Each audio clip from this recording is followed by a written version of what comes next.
Hey guys, Red Dingbat here, and we are back with another episode of SCP Readings. Today we actually have a very special episode.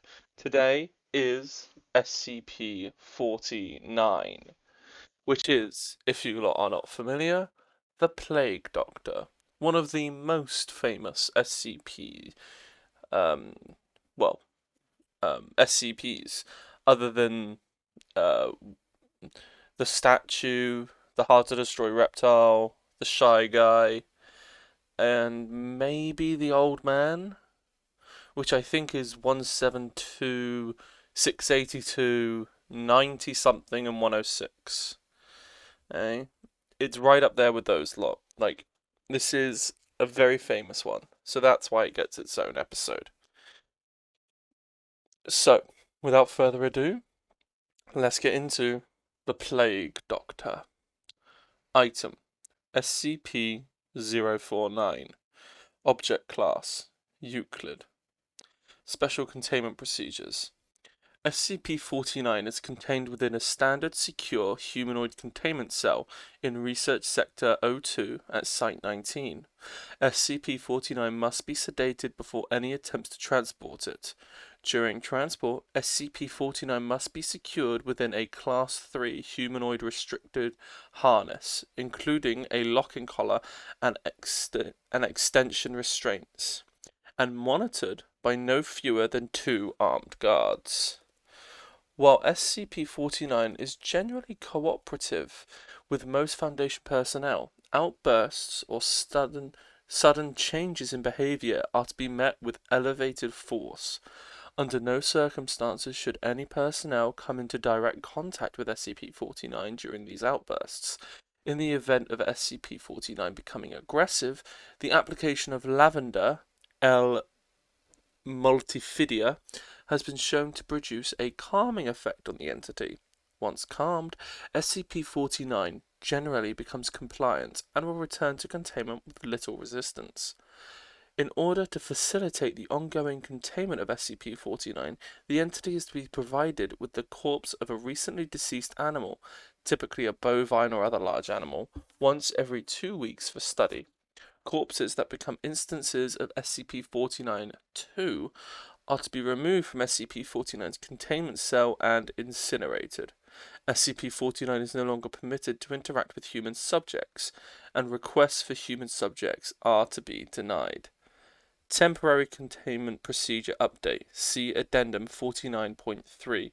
Per Containment Committee Order 049.S19.17.1, SCP-49 is no longer permitted to interact directly with any members of Foundation staff, nor is it to be provided with any additional corpses to be used in its surgeries. This order shall persist indefinitely until such a time as a consensus regarding the ongoing containment of SCP-49 can be reached.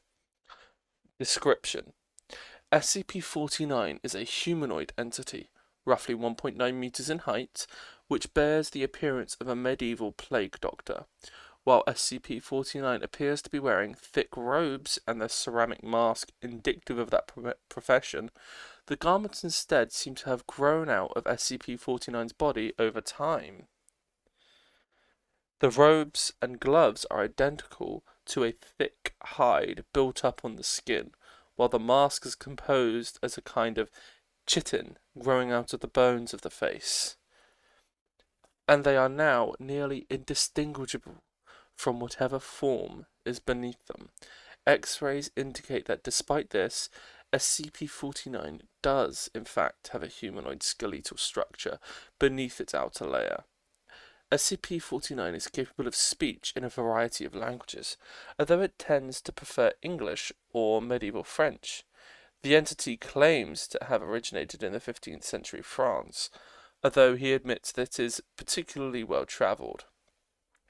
While SCP-49 is generally cordial and cooperative with Foundation staff, it can become especially irritated or at times outright aggressive if it feels that it is in the presence of what it calls the pestilence. Although the exact nature of the pestilence is currently unknown to Foundation researchers, it does seem to be an issue of immense concern to SCP-49. SCP-49 will become hostile with individuals it sees as being infected by the pestilence, often having to be restrained should it encounter such. If left unchecked, SCP-49 will generally attempt to kill any such individual. SCP-49 is capable of causing all biological functions of an organism to cease through direct skin contact. How this occurs is currently unknown, and autopsies of SCP-49's victims have invariably been inconclusive. SCP-49 has expressed frustration or remorse after these killings, indicating that they have done little to kill the pestilence, although will usually seek to then perform a crude surgery on the corpse using implements contained within a black doctor's bag it carries on its person at all times. The space within the bags is seemingly anomalously large, as SCP-49 has been observed pulling objects far larger than the bag itself from within it in order to operate on deceased subjects. While these surgeries are not always successful, they will often result in the creation of an instance of SCP-49-2. SCP-49-2 instances are reanimated corpses that have been operated on by SCP-49. These instances do not seem to retain any of their prior memories or mental functions, having only basic motor skills and response mechanisms. While those instances are generally inactive, moving very little and in a generally ambulatory fashion, they can become incredibly aggressive if provoked or if directed to by SCP-49. SCP-49-2 instances express active biological functions, although these are vastly different from currently understood human physiology. Despite these alterations, SCP-49 often remarks that the subjects have been cured. Addendum 49.1 Discovery. SCP-49 was discovered during the investigation of a series of unknown disappearances in the town of Montauban in southern France. During a raid on a local home, investigators found several instances of SCP-49-2, as well as SCP-49. Whilst law enforcement personnel engaged the hostile 49-2 instances, SCP-49 was noted as watching the engagement and taking notes in its journal. After all of the SCP-49-2 instances were dispatched, SCP-49 willingly entered Foundation custody. The following interview was conducted by Dr. Raymond Ham during the initial investigation. And what we're actually about to hear is audio of SCP-49 and this interview as it was taking place. So this is a first for the channel, me playing audio from an SCP. So let's have a listen, shall we? Alors, comment devrions-nous commencer une introduction? Is that French? Can we get a translator? The King's English. No need for translation, sir. I can speak it well enough. Good. My name is Dr. Raymond Ham, and I... Ah, a doctor. A like-minded individual, no doubt. Wherein is your speciality, sir? Cryptobiology. Why? A medical man, such as myself. Wonders abound.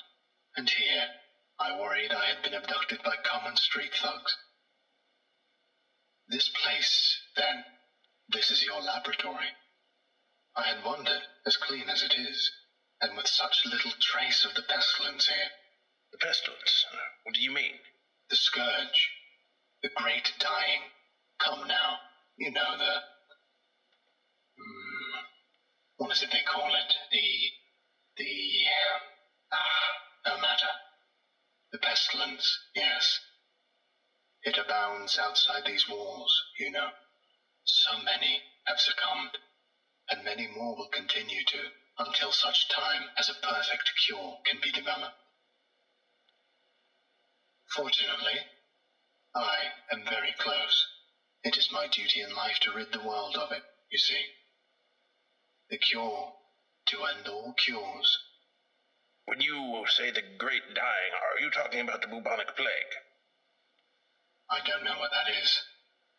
Oh, I see. Right, well, the entities our agents encountered at the house, they were dead when you encountered them, yes? You reanimated them. In a manner of speaking, you see things too simply, Doctor. Expand your horizons. Life and death, sickness and health. These are amateur terms for amateur physicians. There is only one ailment that exists in the world of men, and that is the pestilence, and nothing else. Make no mistake, they were very ill. All of them. You think you cured those people? Indeed. My cure is most effective. But the things we recovered were not human. Yes, well, it is not a perfect cure, but that will come with time, and further experimentation. I have spent a lifetime developing my methods, Dr. Ham, and will spend a lifetime more, if necessary. Now, we have wasted too much time. There is work to do. I will require a laboratory of my own, one where I can continue my research unimpeded. And assistance, of course, though I can provide those on my own. In time. Oh, I don't think our organization would be willing to... Nonsense. We are all men of science. Fetch your coat and show me to my quarters, Doctor. Our work begins now. And that was the interview for SCP-49, or at least the first one. So, interviewer's note. While SCP-49 is capable of communication in a very human way, there is a strange sense of unease that one experiences when in its presence. Make no mistake, there is something very uncanny about this entity indeed. Additionally, we've confiscated that pointed stick that SCP-49 keeps waving around.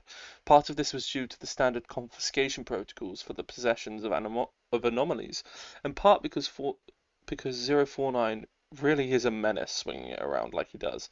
The entity was displeased at first, but after we made some concessions by providing it with test subjects, which are admittedly more for the benefit of our own research, it warmed up to the idea. Addendum 49.2 Observation Log. While in containment at Site 19, SCP-49 has spent a considerable amount of time studying and performing surgery on the various mammalians' corpses that has been provided. SCP-49 will routinely spend several days performing surgery, and then, regardless of whether or not the corpse becomes an instance of SCP-49-2, spending several more days documenting its findings in a thick leather journal stored within its doctor bag.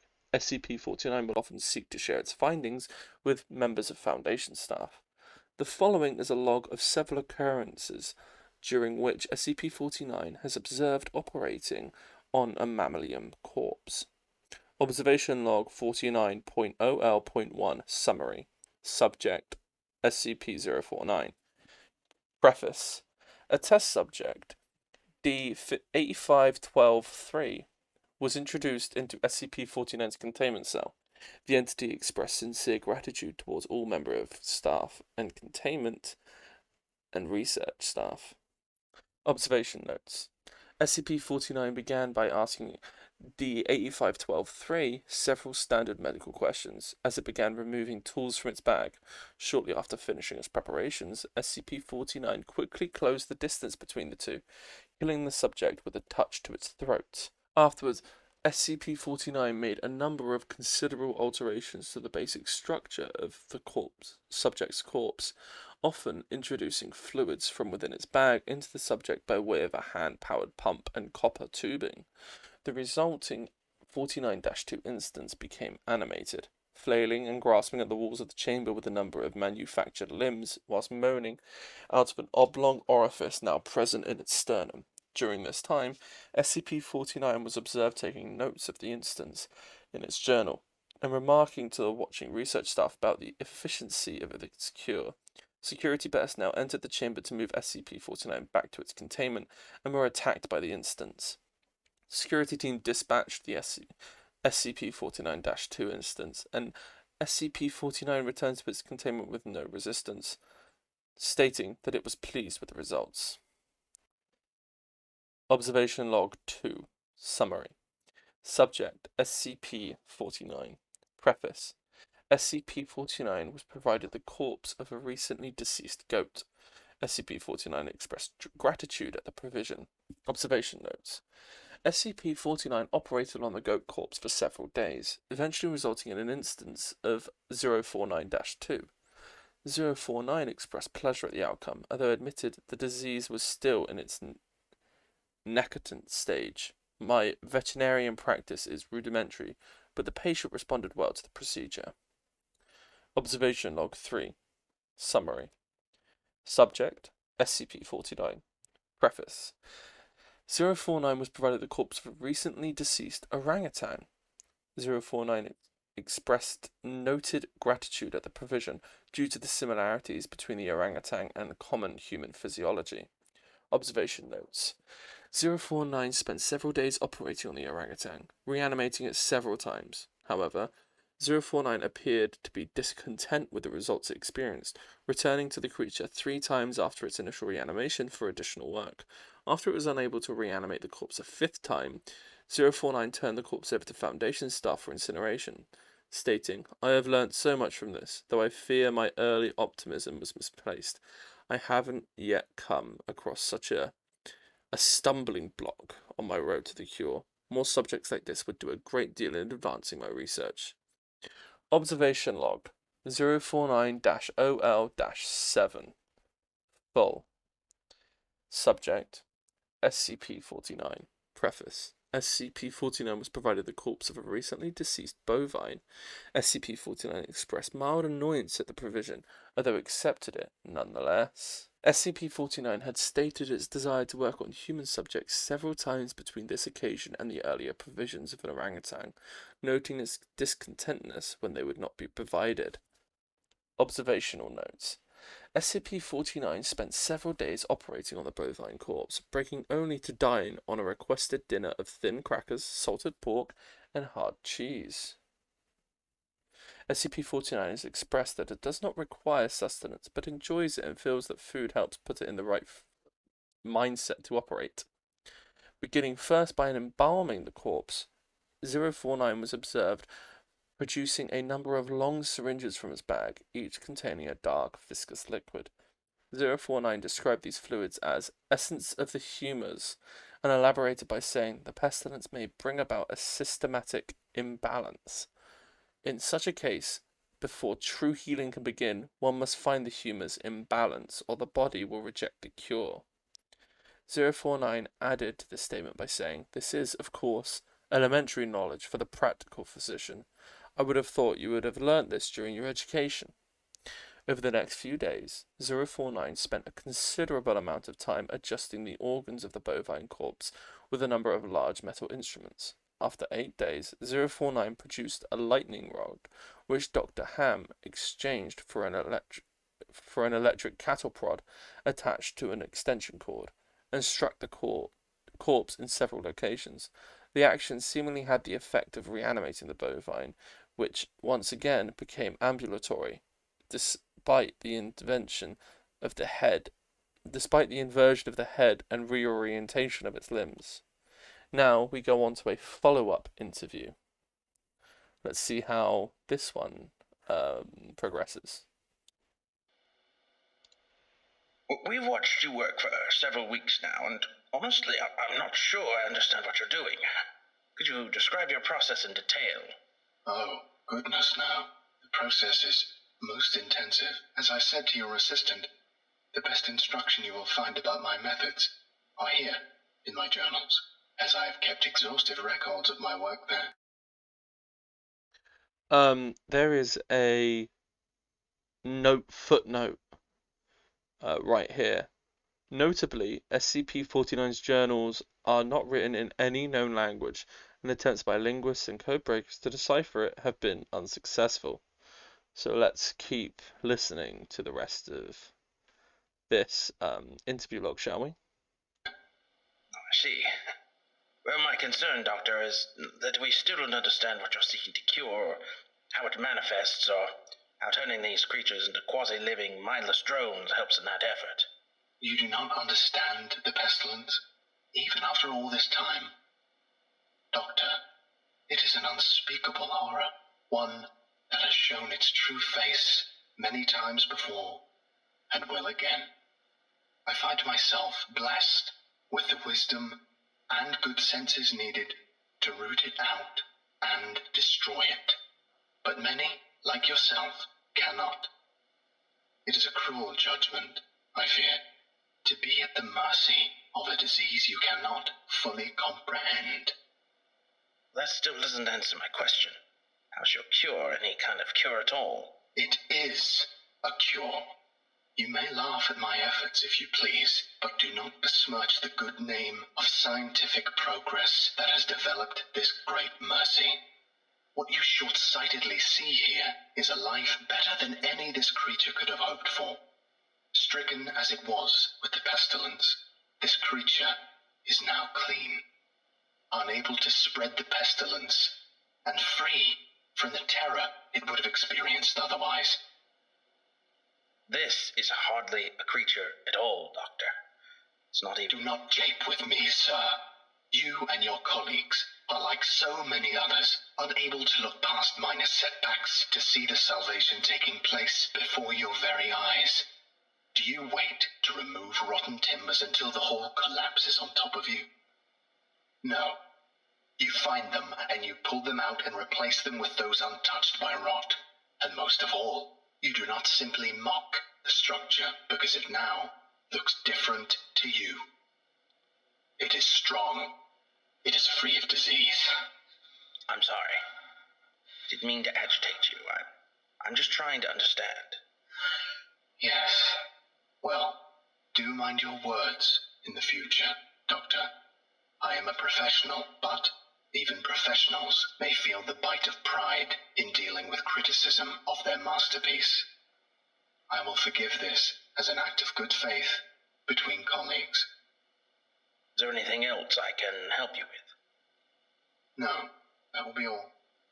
Another test subject on the usual schedule. You know my preference of subjects with more human anatomies. Attending researcher's note.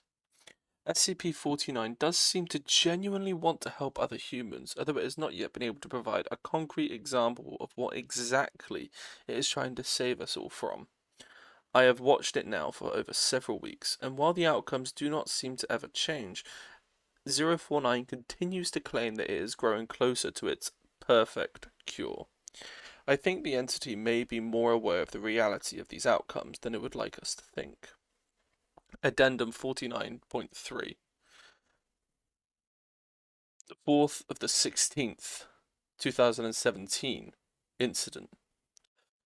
Starting shortly after 049's initial containment, Dr. Ham conducted a number of interviews with the subject regarding its anomalous properties, and over time began to note its displeasure with its subjects and the SCP-049-2 incidences. This continued for a period of several months, during which 049 never exhibited any aggressive behavior. On April 16, 2017, Dr. Ham was entering 049's test chamber to conduct another routine interview. The entity began to grow anxious and asked Dr. Ham if he was feeling well. Following protocol, Dr. Ham reminded SCP-049 that the interview was required, after which the entity became hostile and attacked Dr. Ham, killing him.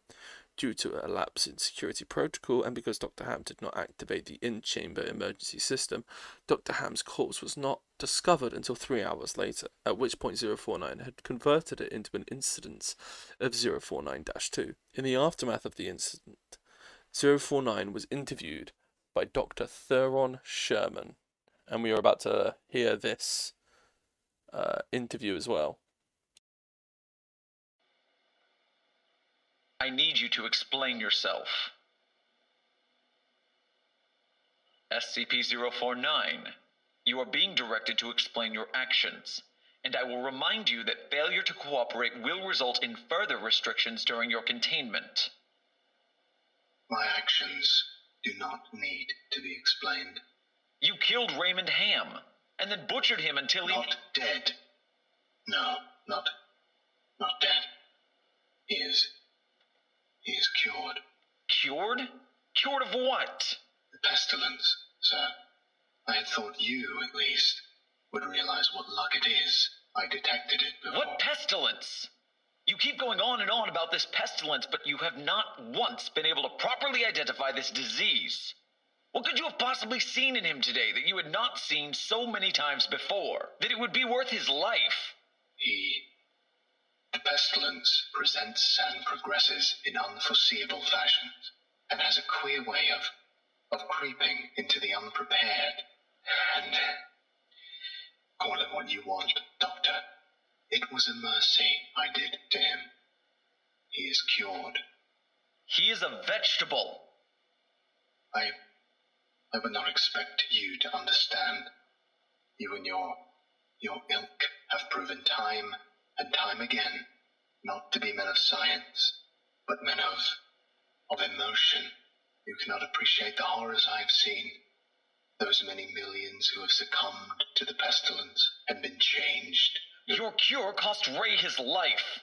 No, good sir, I have saved it. You will allow this world to slip back into the despair of disease and death, ignoring that I have created a miracle. And what disease? What pestilence? He was a healthy man. He was a good doctor. I'm offering it freely to the afflicted.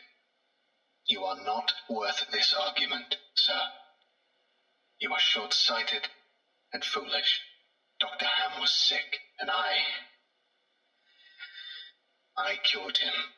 I am the only one who can do this. My work must continue. There is still so much to learn, so much. I've had enough of this. And consider your allowances can be revoked. Saved. Even you. Welcome to Containment, 049. Might be saved. We're done here. I can save them all. I can cast down this plague once and for all.